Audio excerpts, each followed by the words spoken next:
ပြန်ကြားရေးဝန်ကြီးဌာနပြန်ကြားရေးနဲ့ပြည်သူ့ဆက်ဆံရေးဦးစီးဌာနရှမ်းပြည်နယ်မြောက်ပိုင်းလာရှိုးခရိုင်ရုံးမှကြီးမှုပြီးတော့အခမ်းအနားမှုတင်နန်း3/2026ဖွင့်ပွဲအခမ်းအနားကိုမတ်လ3ရက်နေ့နနက်9:00 နာရီကလာရှိုးခရိုင်လူထုအခြေပြုဗဟိုဌာန Community Center ရှိတင်နန်းခမ်းမမှာကျင်းပပါတယ်ရှေးဦးစွာတင်နန်းဖွင့်ပွဲမှာပြန်ကြားရေးနဲ့ပြည်သူ့ဆက်ဆံရေးဦးစီးဌာနလာရှိုးခရိုင်ရုံးမှလက်ထောက်ညွှန်ကြားရေးမှူးဦးဆိုင်ထွန်းနေလိုင်က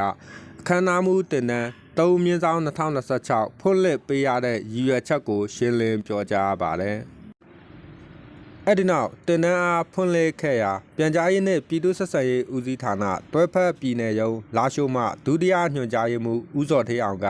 MC တဦးတွင်ရှိရမည့်အဓိကအရေးအချင်းများရုပ်ပိုင်းဆိုင်ရာဝတ်စားဆင်ရင်မှုကြိုတင်ပြင်ဆင်မှုများဆောင်ရန်ရှောင်ရန်များအတန်ပိုင်းဆိုင်ရာမိုက်အသုံးပြုမှုခမ်းမအတွင်းနှင့်ခမ်းမပြင်ဆောင်ရွက်ရသည့်အခမ်းအနားများအခမ်းအနားအစီအစဉ်များအခမ်းအနားစတင်ရာတွင်ကြိုတင်ပြင်ဆင်ထားရမည်များနှင့်သိရှိထားရမည့်အထွေထွေဗဟုသုတများစတဲ့အကြောင်းအရာများကိုစာတွေ့လက်တွေ့ပို့ချတင်ကြားပေးလျက်ရှိပါတယ်အဲ့ဒီအခမ်းအနားမှု3/2026တင်နန်းကိုမတ်လ10ရက်နေ့မှ17ရက်နေ့အထိဖွင့်လှစ်တင်ကြားပေးခြင်းဖြစ်ပြီးတင်နန်းသားတင်နန်းသူ18ဦးတက်ရောက်တင်ကြားလက်ရှိကြောင်းသိရပါတယ်ဒီသတင်းကိုတော့လာရှိုးခရိုင်ပြန်ဆက်ကရိုက်ကူးတင်ဆက်ထားတာဖြစ်ပါတယ်